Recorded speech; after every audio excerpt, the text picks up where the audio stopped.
Welcome to Mining the Media, providing nuggets of news and cutting-edge questions and answers, minus the political blather. Here are your hosts, G.K. Allen and Dave Jeffers.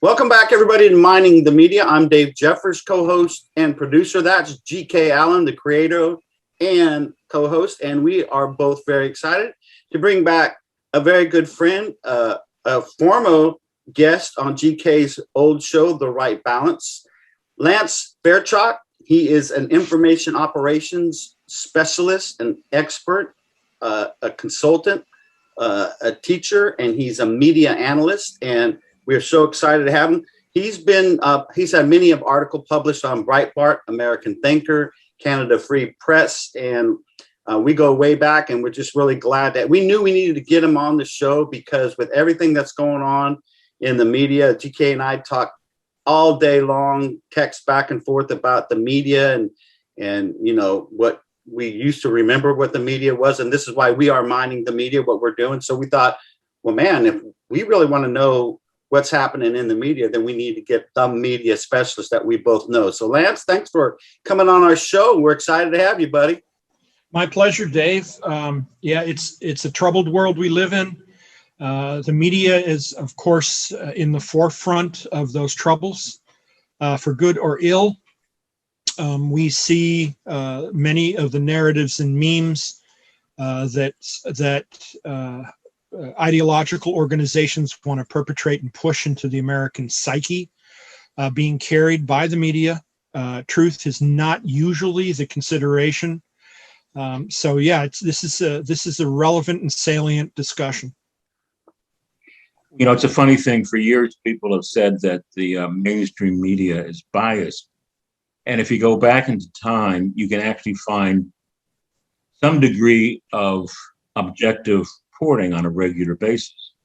It doesn't seem to be the case at all anymore. I don't call them reporters anymore. I call them distorters, because what we're really seeing to a great extent now is people who are really nothing more than an arm of the DNC. And they're totally unfair. My attitude is really quite simple. If a Republican senator is doing something wrong and a Democrat senator is doing something wrong, and it's basically the same thing they're doing wrong, report on it honestly for both guys. But we don't see that anymore. There's one set of rules for anyone deemed to be conservative, and there's another set of rules for anyone who's deemed to be liberal or beyond.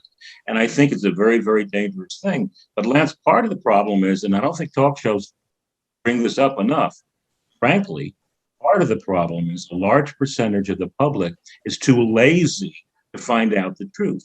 They don't have the intellectual curiosity to figure out what's actually going on. Too many Americans have become informationally lazy. Well, there's a couple of reasons for that, GK.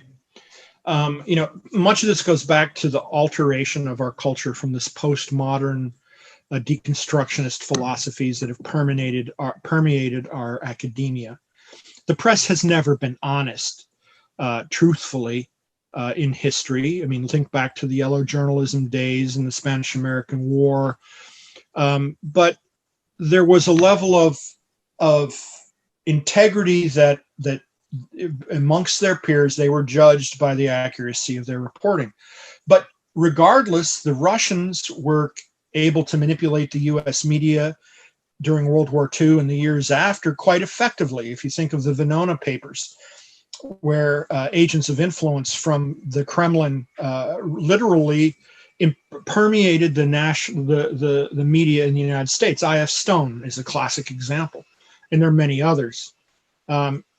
So giving the media any benefit, historical benefit, is probably naive, because I remember when I first came into the military many years ago, we used to see posters that historical posters from World War II, where they said you need to keep your secrets or the New York Times will get there first. And you see a paratrooper shot up hanging from his parachute. So obviously people were aware of the corruption of the media. And remember, you follow the Benjamins. Now, we have ideological issues now with the media, and we see this every day. We see some venues like MSNBC, for example, where the remarkable thing would be if they ever told the truth. But the truth is not important to an ideologue, because their perception is that they exist on a moral high ground that is so elevated from the rubes and the peasants that any falsehood they portray is for a good cause and therefore is justified. This is the classic thinking of every totalitarian in history, any despot, any conqueror, any dictator. So what we're seeing is an alignment, a cultural alignment of ideologies. And remember, an ideology is defined as visionary theorizing. It doesn't necessarily have to have a foundation in truth. And in fact, leftist ideology in the United States has literally no foundation in truth. And it certainly doesn't have a record of efficacy or success. And we can look at examples all over the globe of how the socialist mindset has led to disaster and suffering and failure. This is part of the same movement. This is a cultural schism, and it's separating our country. But and part of this reason is because we have existential enemies, China, Russia, Iran, that manipulate our media. And I can go into full detail on what the Russians and Chinese are doing. But then we have our usual suspects domestically that are aiding and abetting or utilizing the same techniques that are heretofore our existential enemies used to use. Now, if you ever refer to Jean-Francois Revel, which is the rarest of French philosophers, as an Americanophile, he said that democracy allows its internal enemies to influence them because they're afraid of betraying their principles. And historically, you see this trend in the United States. Now, when the Venona papers were in their heyday and they were highly classified, the American government and the military intelligence apparatus were shocked to find out that the Russians not only had a large espionage structure, but an even larger structure of a group called agents of influence. These agents of influence did not collect information, though they would if the opportunity availed itself. They were responsible for inserting information into the American psyche. So they would be newspaper editors, reporters, members of government. State Department was rife with it.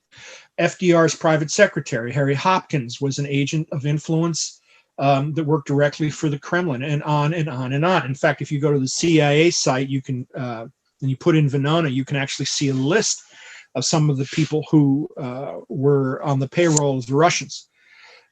So we're looking at an effort that has been going on for a very long time. The Russians haven't stopped. I can show you thousands of memes that they've used to exacerbate the problems in our culture, to create chaos, because the Russians and the Chinese both believe that if they instill chaos into the United States, then it's exploitable, that they can take advantage of it. Well, then they influence our domestic politics, often through money and through ideology. The Chinese throw a lot of money at the issues that they want to control. So they've come to the point where they control Hollywood. They influence many of the mainstream media. They're allied with some of our billionaires that own our press venues. So all these influences make it impossible for the average citizen to find truth, even if they're lazy and they don't even bother. Unfortunately, many of our fellow citizens form their worldview and their opinions based on sound bites and flashes of headlines, never reading any further, and are completely ignorant of the influences that feed them in this incredible information war that they are in every day, particularly if they're on social media. Regardless, you see large portions of our population who are becoming aware of these influences. And I would say that the press is probably, in terms of trust, is probably at the lowest level it's ever been in our history. People just don't believe them. And Governor DeSantis made an interesting comment. I think it was on Fox News, and they said, "Aren't you worried that your voters will be swayed by the press?" And he goes, "No, because my voters don't believe the press." I thought it was very perceptive comment on his part, and that's where we are. When it comes to lazy news gatherers, everything's clickbait.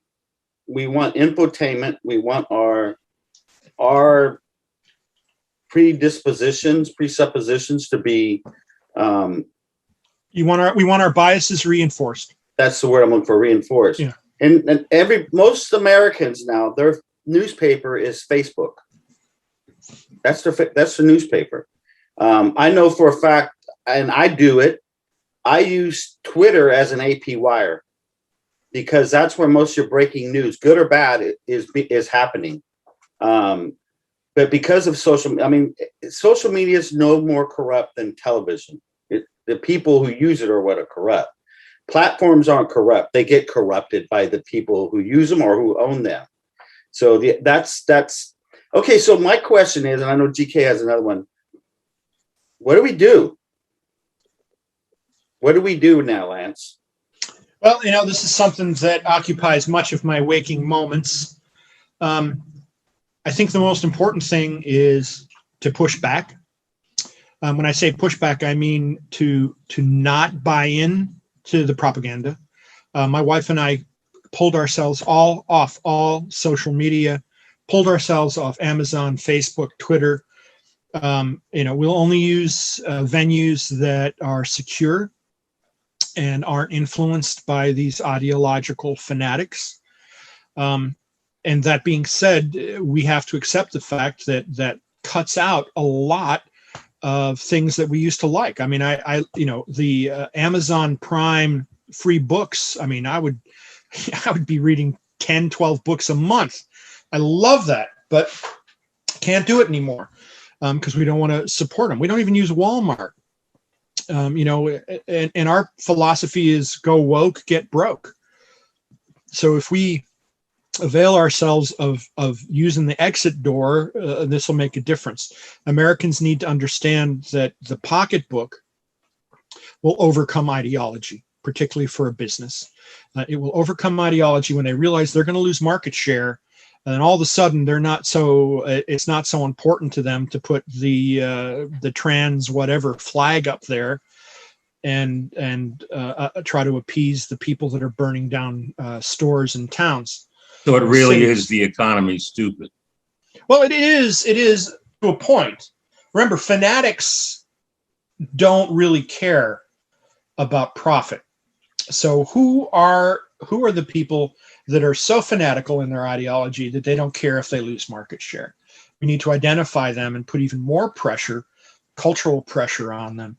This is hard to do. I mean, if you can figure out a solution to this, I'm all ears because I know a lot of people, including some very smart people in advanced analysis studies and outside of the Defense Department, in the Defense Department, in academia, that are trying to figure out what to do. But remember, giant cultural movements, and particularly those that have a technological aspect, are very difficult to defeat or control. But surprisingly, sometimes they destroy themselves. And I think, and I had this discussion with my wife, who is an incredibly intelligent woman, that is part of me wants the trends that we see now to become so destructive and so annoying to the rank and file citizen that their response will be overwhelming.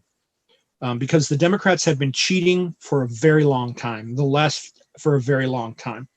What we saw this last election was an outright coup against our voting system. But remember, this coup, which was clear to anybody who was watching, then immediately became a narrative that the press adopted, the media adopted at the behest of the Democrats, to say that anybody who questioned the validity of any election in any state was a conspiracy theorist, an extremist, et cetera, et cetera. And you see quite a few media outlets, including specific reporters, some of who are useful idiots in every way, push that narrative. And it's going on now. And this kind of narrative is contrived. It is just like it had been the Bolsheviks, or the Venezuelan socialists, or the communist Chinese, the North Koreans, to push a narrative. And remember, the biggest tools of a propagandist are repetition and then simultaneous suppression of opposing information. So two big things, they're happening right now. The January 6th false insurrection is a classic example. The misuse of the judiciary, using the press for propaganda, taking the rights of American citizens to honest jurisprudence, putting people that are frankly innocent into solitary confinement. These are all the actions of totalitarians who wish to eliminate any debate, who wish to eliminate any dissent, and they have a large portion of the media in their hip pocket to help them do just that. And they do it gleefully. Remember, Hillary, when she was running against Trump, would actually have reporters call to have, or email to have articles approved. The same thing's going on now with the Biden administration, with reporters to have what they report approved by the press secretary. These are examples of what happens when there's a totalitarian coup. But one of the things that Americans have that other countries who have succumbed to such efforts is we have freedoms that they have not been successful in taking away from us, the First and Second Amendments. They're working hard to do that, and the media is with them, but there are still venues in the media, primarily private, with perhaps Fox is an example of one of the few that does provide a counterbalance. Things like this. Now, I say that grateful and happy that we have these freedoms, but these are under threat. In fact, I actually thought when Dave asked me to participate in this discussion, I thought, what kind of repercussion would this have, with my livelihood if some of the woke decided to go after me? Now, I'm not particularly frightened by them, but it would be annoying.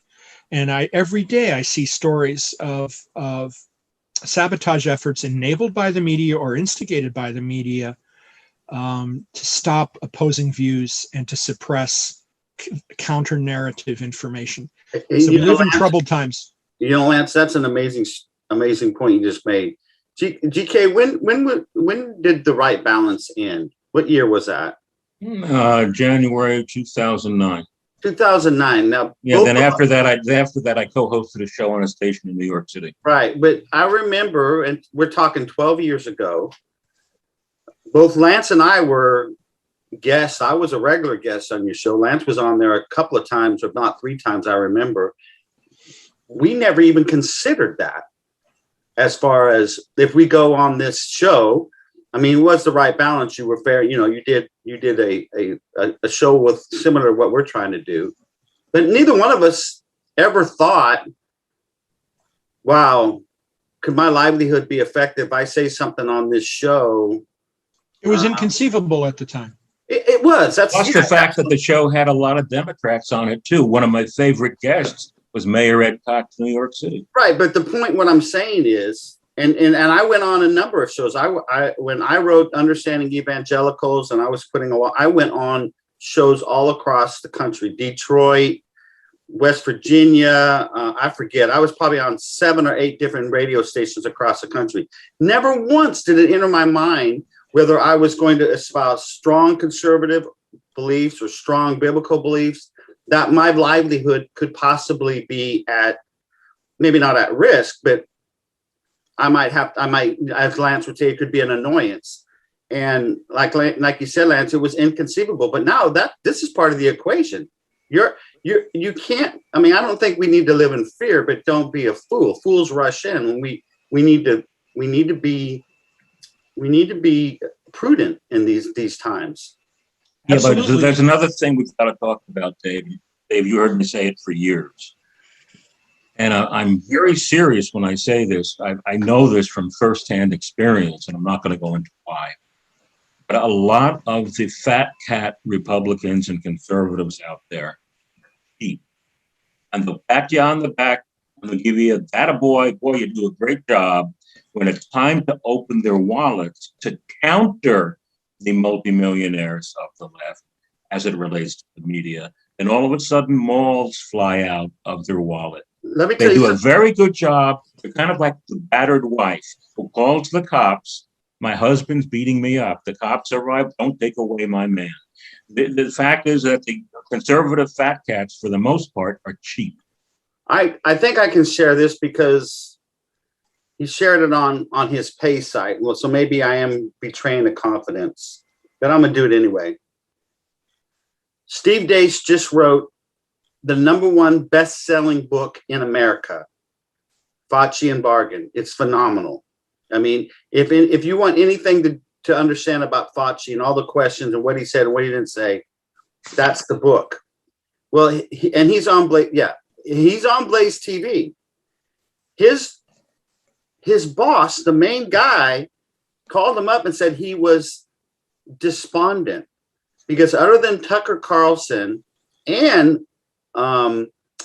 C-SPAN, he can't get him on any conservative media shows. And the guy said, I can only think of one reason. It's jealousy. It's like that's competition. And do we want to win or not? That's the question. Do we want to win? And too many people in the conservative movement, it's a cottage industry, just like BLM, race baiting, all this, everybody has, and it goes back to what Lance said earlier, money talks. You know, it's the wallet. And it's so frustrating to see that we don't want to win. We just want to make money. And there's nothing wrong with making money. But that you can't, and it goes back to what you were talking about, GK. I'm all over the place right now, but you guys really poked a hole in me on this because you were talking about, and in fact, you asked me once about the double standard. And I told you, and I think I first shocked you the first time he said that. I said, there has to be a double standard because we have two opposing worldviews. And when it comes down to it, and the answer is, you know, we always say revival or bust. And that's what's going to, people's hearts have to be changed before you can change their shirt, change their wallet, change their attitude. I mean, Lance and I both can testify to the change Christ made in our lives. But it's something that we have to work at. But we have to always remember we're up against a different worldview. Cal Thomas said that on our show. And even I think Bill Federer, both of them, and Rod Martin, everybody, all these guys have talked about, we understand that we're up against a worldview. We're dealing literally with the spirit of the age now. I mean, that's right. Absolutely, Dave. And, you know, all you have to do is look at the events of the last 18 months to realize that this is a total different population. Who are these people flying around the country, burning and instigating riots, and, you know, hundreds and hundreds and billions of dollars of destruction that were literally ignored by this media that we endure? And we have one event on January 6th, which, by the way, even conservatives make stupid statements about. You know, no one died because of that demonstration except a Air Force veteran who was really doing nothing but standing there. And, you know, so at every level, the deceit is pervasive. The media encourages it. I mean, just today, I saw several clips talking about, well, they came to kill police officers and they were killing police officers. It's a complete lie from beginning to end. The deceptions are so pervasive, and the whole concept of repetition and suppression are absolutely in effect, that our internal enemies, our domestic enemies, have reached the point where their aim, and if you want to figure out what end states are, you always have to ask the question, who's bringing the Benjamins and what's their goal? all I can assume is their goal is the destruction of this republic, because I can see no other end state. And I don't know if they're caught up in their own hubris, but this should upset everyone, no matter what your political stripes are, that they have this kind of influence, this kind of power, and they're using it to undermine every institution that we have or hold sacred.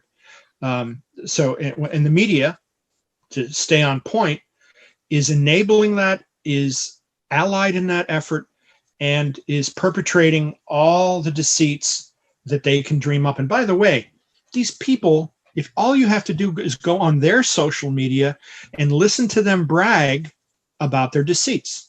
For example, the groups that showed up on January 6th to try to encourage violence, of which there were hundreds of Black Flag, Antifa folks who put out on their websites for days and weeks before the event, buy Trump hats, show up, cause trouble. This was a concerted, choreographed effort. And the memes and narratives that we see, we walk into it because we don't understand how evil these people are and how they intend on the total destruction of everything we hold sacred. And that's not being dramatic. That is just the facts as I see them after studying the media and influence ops and deception and propaganda for so many years. So what do we do as it relates to 2022 and 2024 politically? Well, the first thing we have to do is to do what's going on, is try to ensure election integrity. We will never be able to do that. We have, Dave and I have a friend, Sharon Angle. I am convinced that the mainstream Republican power brokers made an agreement with Harry Reid to undercut her campaign. There's probably a lot of reasons, but their tactics are so underhanded. There are Republican deep state folks who would gladly sell their mothers down the river, cooperating with the Democrats to keep their power. We know that. That's human nature. But if we can ensure election integrity, and if the Democrats keep on the track that they're on the vector that they're on, they're going to be, by the end of this, of Biden's 4 years, if in fact he lasts that long, I fully anticipate President Harris. Please be sure to check out part 2 of Lance Fairchok's interview.